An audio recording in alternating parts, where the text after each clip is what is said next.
ذاکر آل محمد مداح اہل بیت خطیب آل محمد جناب سید عمران نقوی صاحب، انہاں تو بعد ذاکر اہل بیت جناب پیر سید عاطف حسین شاہ صاحب، انہاں تو بعد قاری القصائد ذاکر شیری بیاں جناب صابر حسین صابر صاحب، انہاں تو بعد ذاکر آل محمد جناب سید زین شاہ صاحب آف بہل تے حرف آخر سید علی حیدر بخاری صاحب تشریف لین ٹھیک 7 بجے سید علی حیدر بخاری صاحب ممبر تے حسین اور اختتامی مجلس نال خطاب فرماسن۔ صلوات پڑھو بآواز بلند۔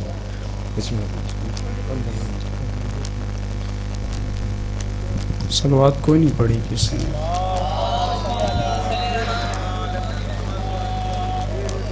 دعا ظہور امام زمانہ بسم اللہ الرحمن الرحیم۔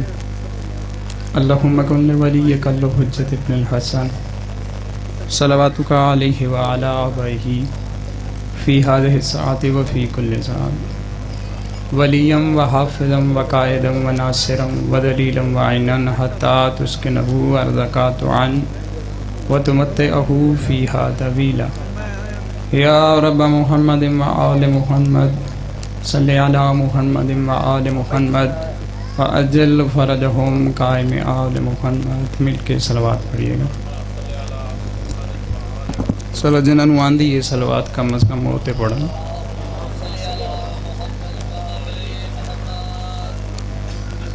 تعارف کا محتاج ذاکر نہیں ہوتا، اس سے بڑی بات کوئی بھی نہیں کہ حسین بادشاہ کا ادنا سا ذاکر ہوں۔ اگر اردو تو تنگ ہوتے میں پنجابی شروع کر دے سکتا، میں اگر رٹ کے سنا منائیں، ٹھیک ہے نا۔ زمانہ سارا کہتا ہے کہ علی سمجھ میں نہیں آتے۔ بڑا سونا سالک صاحب نے سنیا نا؟ نہیں جی، وہ میں تو ان کا دس انہاں دی داد ایک سائڈ تے اے بولن نہ بولن میرے نال تساں ضرور سارا زمانہ کہتے ہیں کہ علی سمجھ میں نہیں آتے۔ میں کہتا تو ہزیان ہے، تجھے جھوٹ بول رہے تو کرتا ہے علی کی بات، علی نہیں، علی کے تو نوکر سمجھ میں نہیں آتے۔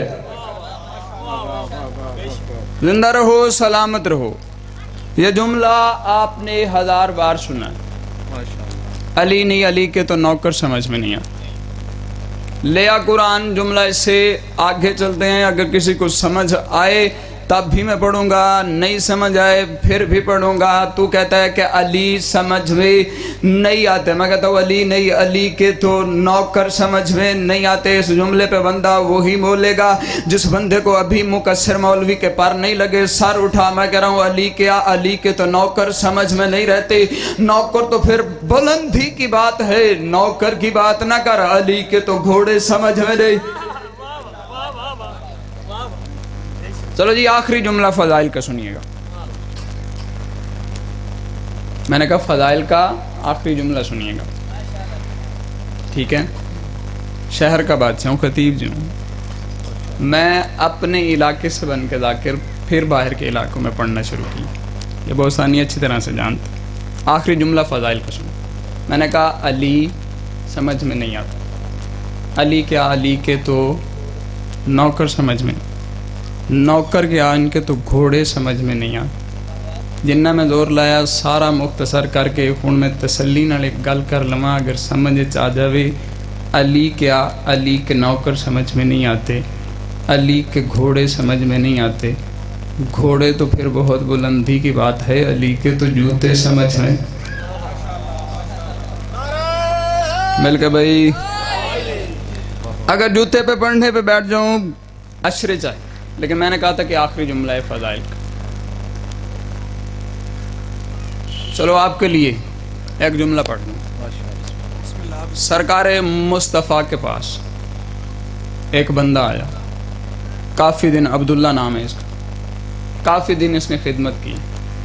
خدمت کرنے کے بعد چلا، جیسے چلنے لگا ہاتھ باندھ کے کھڑا ہو گیا۔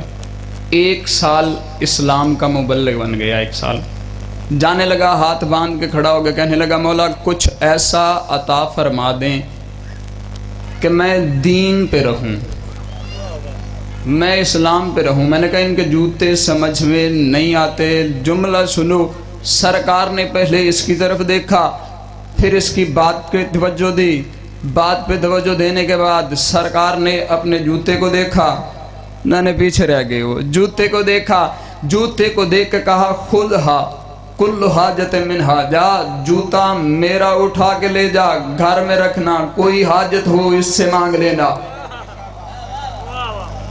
کوئی حاجت ہو اس سے مانگ لینا.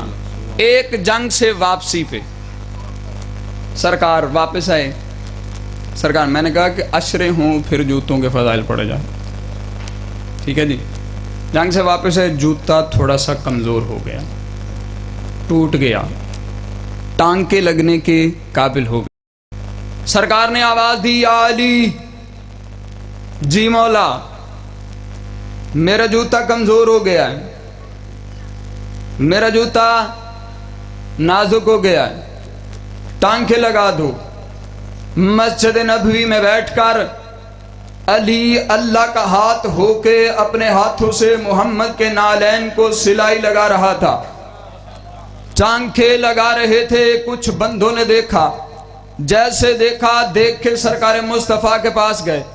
سرکار کے پاس جا کے فرماتے ہیں کہ جب بھی دیکھیے آپ کی جوتی پہ قبضہ علی کا ہوتا ہے, کبھی کچھ ہمیں بھی شرف بخشے, جوتا ہمیں بھی دیا جائے. سرکار فرماتے ہیں میں نے جس کو جوتا دیا ہے جاؤ اسی کے پاس, میں نے جس کو جوتا دیا ہے جاؤ اسی کے پاس. یہ آئے سرکار کے پاس, سرکار علی بادشاہ سے کہتے ہیں کہ جوتا ہمیں بھی دے, جوتا ہمیں بھی دے.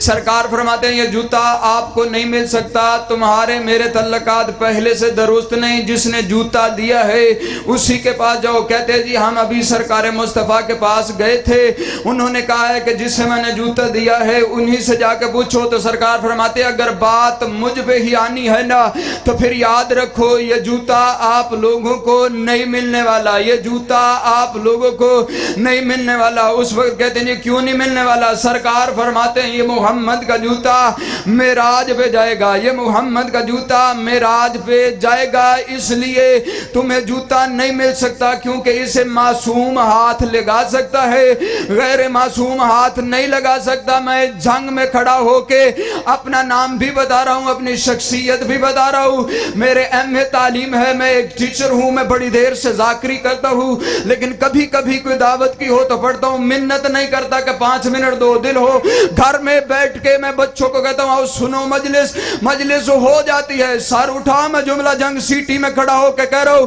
ویڈیو بن رہی, میں کہہ رہا ہوں نہ تیری گولی کا ڈر ہے, نہ تیرے پرچے کا ڈر ہے, نہ تیری جیل کا ڈر, نہ تیری حکومت کا ڈر, نہ تیری بک بک کا ڈر. اور محمد جن لوگوں کو اپنا جوتا نہیں دیتا سر کی دستار کیسے دے گا؟ زندہ رہو, سلامت رہو. کچھ جوتوں کے بسم اللہ, کچھ جوتوں کے فضائل ختم نہیں ہوتے.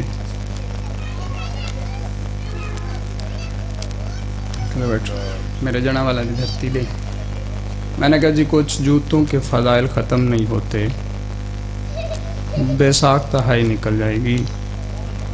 کچھ جوتوں کے فضائل ختم نہیں ہوتے, کچھ قدموں کے مصائب ختم نہیں.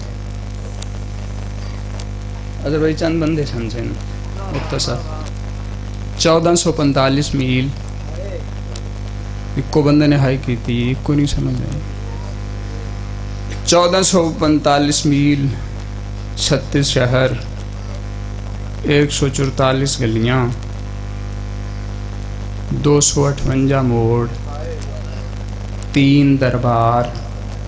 ہجے جڑا نہیں سمجھا, میں 19 ڈی بی میاں والی پڑھا تھا, میں نے اتنے جملے کہے, پیچھے سے اسٹیٹ سیکرٹری بول کے کہتا ہے کہ آج کا جوان 9 میل نہیں کر سکتا, آج کا جوان 9 میل نہیں کر سکتا. سینے تے ہاتھ رکھو.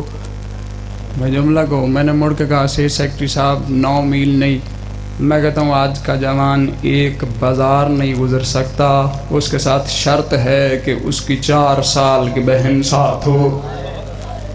دارین قربان کروں, 1445 میل جڑی گل سانو شیعہ نو روان دی 1445 میل ہاتھ بندھے ہوئے. اس سے بھی مشکل بات کروں تو ہائے کر نہ کر تیرا اپنا نصیب ہے، جو آئی ہے وہ تو سن کے دعا دے جائے گی. 1445 میل ہاتھ بندھے ہوئے، 36 شہر استقبال پتھروں سے،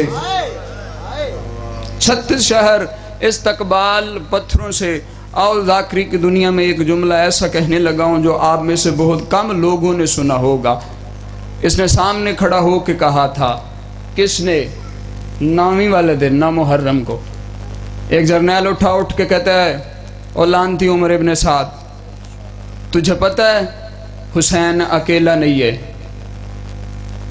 اچھا حسین کے ساتھ کون ہے؟ کہتا ہے حسین کے ساتھ بچے بھی ہیں. کہتا ہے حسین کے ساتھ حسین کی عورتیں بھی ہیں. یہ میں سارا ان ماؤں بہنوں اور بیٹیوں کے حصے کا ایک جملہ کہوں اور ساری زندگی یاد رہے گا. جو جملہ مصاحب کا میں پڑھنے لگا ہوں جو میری زبان پہ آ گیا. اس نے کہا اچھا پھر کیا کرے؟ اس نے کہا اچھا پھر کیا کرے؟ وہ جرنیل اٹھ کے کہتا ہے تجھے ایک ترتیب میں بتاتا ہوں، تو ایسا کر. کہتا ہے کیا کرو؟ کہتا ہے میدان میں ان کے سارے مرد مار دے، بازار میں ان کی عورتیں مار دے.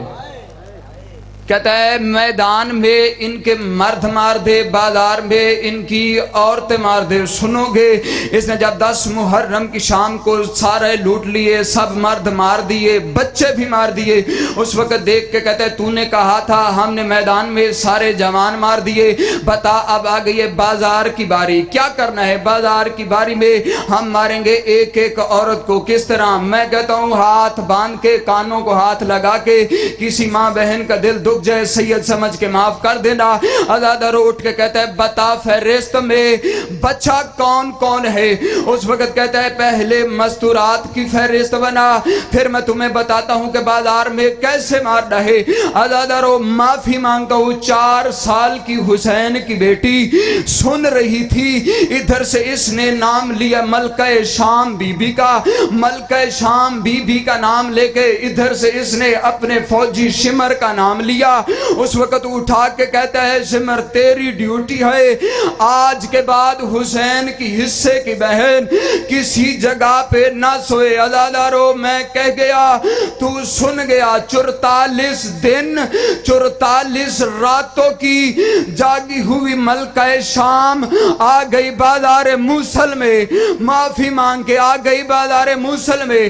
جیسے پہنچی انا بی بی کو ایک جگہ ملی جہاں پہ ٹیک لگا کے کھڑی ہوئی. جیسے ٹیک لگائی 44 دن 44 راتوں کی جاگی ہوئی تھی. بی بی کی آنکھ لگ گئی. آزادارو جیسے آنکھ لگی کسی نے جا کے بتا دیا شمر جس پہ تیری ڈیوٹی ہے وہ بی بی سو گئی. آزادارو اس کے ہاتھ میں لوہے کا اجر رسالت تھا. وَسَيَعْلَمُ الَّذِينَ ظَلَمُوا أَيَّ مُنْقَلَبٍ